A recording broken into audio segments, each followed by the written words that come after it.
Hello दोस्तों, नमस्कार। मैं डॉक्टर सुरेंद्र प्रसाद कंसली ज्योतिष आचार्य और आज का जो सब्जेक्ट होगा हमारा कुंडली मिलान। और कुंडली मिलान में हम आज जो टॉपिक देखेंगे वो है नाड़ी दोष। तो नाड़ी दोष क्या होता है और ये कुंडली मिलान जब एक गर्ल और बॉय की जाती है, लड़की और लड़के की जाती है, तो इसमें इसका नाड़ी दोष का क्या रोल होता है उसके बारे में आज हम विचार विमर्श करेंगे। तो आइए आज मैं बताता हूं कि जो नाड़ी दोष होता है ये एक महत्वपूर्ण जो है कुंडली मिलान के जो जितने भी घटक हैं उनमें सबसे महत्वपूर्ण घटक है नाड़ी दोष। तो नाड़ी दोष क्या होता है, सबसे पहले तो इनके बारे में मैं बताऊंगा कि 27 नक्षत्र होते हैं, चंद्रमा के 27 नक्षत्र होते हैं और जिस नक्षत्र में जातक का जन्म होता है वह जन्म का नक्षत्र हो जाता है। तो नक्षत्र 27 हैं और 27 नक्षत्रों के अनुसार मैं ये बताना चाहूँगा कि 3 तरह की नाड़ियाँ होती हैं। एक पहले आदि नाड़ी, दूसरा मध्य नाड़ी और तीसरा अंत नाड़ी। इस तरह से नाम दिया गया उनको।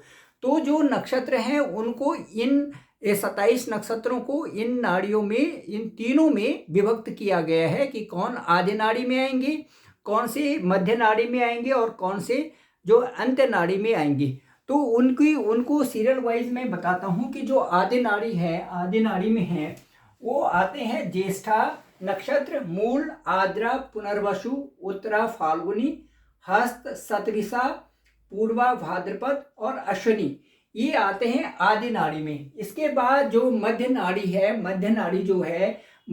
में आते हैं पुष्य, मृगशिरा, चित्रा, अनुराधा, भरणी, धनिष्ठा, पूर्वाषाढ़ा, पूर्वा, फाल्गुनी और उत्तरा, भाद्रपद।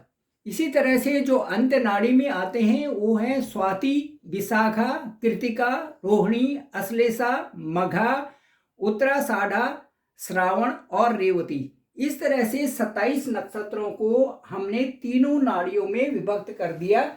और ये है जो नाड़ियाँ, जो नक्षत्र के अनुसार हमने उनको 27 नक्षत्र को आदि नाड़ियों में विभक्त किया, मध्य नाड़ी में विभक्त किया और अंत नाड़ी में इन नक्षत्रों को रखा कि कौन नक्षत्र किस नाड़ी में आते हैं। ठीक है। अच्छा, अब इसके बाद हम चलते हैं कि जो 3 नाड़ियां हैं उनको हम इस तरह से रखेंगे। यहाँ पे देखिए, आदि नाड़ी, मध्य नाड़ी और अंत नाड़ी। इधर बर के लिए रख देते हैं और इधर कन्या के लिए रख देते हैं। आदि नाड़ी, मध्य नाड़ी और अंत नाड़ी। तो दोस्तों, मैं आपको बताना चाहूँगा कि जो ये नाड़ी दोष होता है इसके लिए क्या करते हैं हम कि इसके लिए ये करते हैं कि जो वर और कन्या का है दोनों का एक ही जैसी नाड़ी ना हो, उनकी अलग अलग हो, तो उसके लिए हम इस तरह से बनाते हैं। और ये जो है इस तरह ये देखते हैं कि यदि वर की नाड़ी वर की यदि आदि है तो कन्या की मध्य नाड़ी हो या फिर कन्या की अंत नाड़ी हो, जिससे कि ये 0 आ जाए। क्योंकि उसमें जो जिस तरह से हम देखते हैं कि बहुत सारी परेशानियां आ जाती है उसमें, तो उनको हम इस समय इस तरह से उसमें विभक्त किया जाता है। तो दोस्तों, मैं बताऊंगा कि जो यदि आदि नाड़ी लड़के की और लड़की की भी, दोनों की यदि आदि नाड़ी है तो रिश्ता कभी भी बीच में भी टूट सकता है और ये ज़्यादा दिनों तक नहीं टिकता। यदि दोनों की एक ही नाड़ी है, आदि नाड़ी है, तो रिश्ता ज़्यादा दिनों तक नहीं टिकता। उसके बाद यदि दोनों की ही मध्य नाड़ी है दोनों की ही, तो मध्य नाड़ी में जीवन में कई प्रकार से परेशानियां आ जाती हैं, संकट आ जाते हैं यदि दोनों की मध्य नाड़ी हैं तो, और वो संकट बढ़ते ही जाते हैं। इसके साथ साथ में यदि अंत्य नाड़ी हैं तो अंत्य नाड़ी में वैवाहिक जीवन में इतना संकट आता है कि वो मृत्यु तुल्य संकट हो जाता है। वैवाहिक जीवन बहुत ही परेशानी से बीतता है, ये अंत्य नाड़ी यदि दोनों की होती हैं। इसके साथ साथ में यदि एक ही नाड़ी दोनों की हो जाती है तो उसमें क्या होता है, संतान में भी बाधा आती है और उसके बाद जो यदि संतान होती भी है तो वो मानसिक रूप से या शारीरिक रूप से विकलांग होने की समस्या उसमें हो जाती है। तो मैं ये कहूँगा कि इसके अलावा भी अकस्मात कई तरह की समस्याएं आ जाती हैं, जैसे कि तलाक होना या इस तरह से मृत्यु की संभावनाएं, इस तरह से समस्याएं उसमें आ जाती हैं। इसीलिए नाड़ी दोष सबसे ज़्यादा उसका कोई परिहार नहीं है और उसको जरूर देखा जाता है जबकि कुंडली का मिलान किया जाता है। कुंडली मिलान करते समय नाड़ी दोष की बहुत प्राथमिकता दी जाती है और उसमें देखा जाता है कि दोनों की एक नाड़ियाँ तो नहीं है। इसीलिए जो है अलग अलग नाड़ियाँ दोनों की होनी चाहिए। उससे क्या होता है कि जीवन की जो संकट होते हैं उस तरह से उन ग्रह नक्षत्रों की जो स्थितियां होती हैं उनसे एक अलग सी स्थिति आ जाती है जिसमें कि जीवन समुचित रूप से आगे बढ़ता है। अब मैं बताऊंगा कि जो नाड़ी दोष है, जो नाड़ी दोष है उससे मुक्त होने के लिए क्या होना चाहिए, तो मैं कहूँगा कि यदि दोनों के एक नक्षत्र भी होते हैं, यदि दोनों के एक नक्षत्र भी होते हैं तो उनके अलग अलग चरण हों। यदि आप देखते हैं, आप खुद कुंडली का मिलान कर रहे हैं तो दोनों के एक नक्षत्र भी हों, तो एक नक्षत्र के होने के बाद भी उनके अलग अलग चरण हो। इसके साथ साथ मैं कहूँगा कि यदि दोनों की एक राशि भी हो, एक राशि भी होती है दोनों की, तो उनके अलग अलग नक्षत्र हों। उसके बाद यदि जन्म नक्षत्र दोनों का एक ही है, जन्म नक्षत्र यदि दोनों का एक ही है तो उनकी राशियां अलग अलग हों। जैसे चरण होते हैं तो चरण से ऐसा होता है कि एक चरण ऊपर वाली राशि में आ गए, 3 चरण नीचे वाली राशि में, इस तरह से या तो एक ही नक्षत्र हो तो उनकी जो अलग अलग राशियां हों, तो इससे नाड़ी दोष खत्म हो जाता है, नाड़ी दोष इसमें नहीं रहता। अब मैं ये बताऊंगा कि जो नाड़ी दोष के उपाय हैं वो मैं आपको बताऊंगा कि नाड़ी दोष के उपाय जो हैं वो इसमें सोने का दान किया जाता है, स्वर्ण दान माना गया है, तो इससे जो है नाड़ी दोष कम हो जाता है। इसके अलावा मैं बताऊंगा कि स्वर्ण की ही एक सर्प की प्रतिमा बनाई जाती है, सांप की सर्प की ही प्रतिमा बनाई जाती है, उसको वो जो है विधिवत उसकी पूजा की जाती है, प्राण प्रतिष्ठा की जाती है और उसके बाद जब उसका जप होते हैं, जप के बाद वो प्रतिमा फिर ब्राह्मण को दान में दी जाती है, तो उससे भी नाड़ी दोष कम होता है। इसके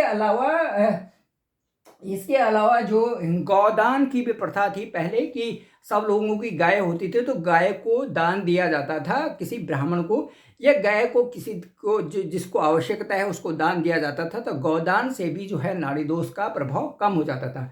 तो दोस्तों ये है, और नाड़ी दोष एक बहुत महत्वपूर्ण है। कुंडली मिलान के समय नाड़ी दोष आता है और नाड़ी दोष के लिए कहा जाता है, पहले तो ये कहा जाता था कि ये केवल जो है ब्राह्मणों के लिए, लेकिन मैं नहीं मानता इस चीज़ को, ये सबके लिए ही होता है, क्योंकि ग्रह नक्षत्र सबके ही हुए, 27 नक्षत्र सब पे बराबर लागू होते हैं और उसी तरह से जो है उनकी जो नाड़ी दोष जो है इसका परिहार भी नहीं होता। और ज़रूर ये देखना जरूरी होता है कि दोनों की एक ही नाड़ियाँ तो नहीं है, क्योंकि वास्तव में जीवन में कई तरह के संकट आते हैं और नक्षत्र के अनुसार, नक्षत्र की जिस तरह से दशा और अंतर्दशा चलती है उसके बाद उसी तरह से कई प्रकार की समस्याएं आ जाती है। तो इन समस्याओं से दूर रहने के लिए हमें जरूर कुंडली के मिलान करते समय जरूर देखना चाहिए कि दोनों का एक नक्षत्र तो नहीं है। तो जब अलग अलग नक्षत्र होंगे, अलग अलग राशियां होंगी, फिर राशि ये देखना पड़ता है कि राशि का जो स्वामी है एक दूसरे से उनकी मित्रता है कि नहीं, इस तरह से देखना बहुत जरूरी। लग्नेश का जो स्वामी कहाँ बैठा हुआ है इस तरह से देखना पड़ता है। फिर देखना पड़ता है कि जो लड़की की कुंडली में उसमें देखना तो बृहस्पति कहाँ पर है, बृहस्पति की अच्छी स्थिति है कि नहीं। इसी तरह से लड़के का जब देखते हैं तो ये देखते हैं कि शुक्र की स्थिति लड़की की कुंडली में ठीक स्थान पर है कि नहीं। इससे जो है संतान की उत्पत्ति में कोई बाधा नहीं आती और यदि अच्छी स्थिति बनती रहती है तो उससे जो है कुंडली का मिलान अच्छा होता है।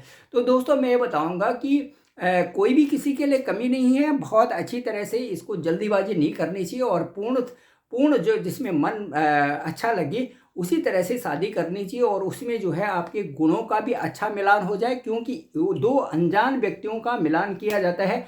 दो अनजान एक दूसरे को नहीं जानते, उनका मैच किया जाता है और मैच तभी होता है कि जब संपूर्णता से हम पूरे नक्षत्र और विधि विधान के रूप में उन चीज़ों को देखें जिनका मैच अच्छा होता है तो उसी तरह से एक जीवन भी प्रशस्त रूप में आगे बढ़ता है और उनको जीवन की जीने की कला भी आ जाती है।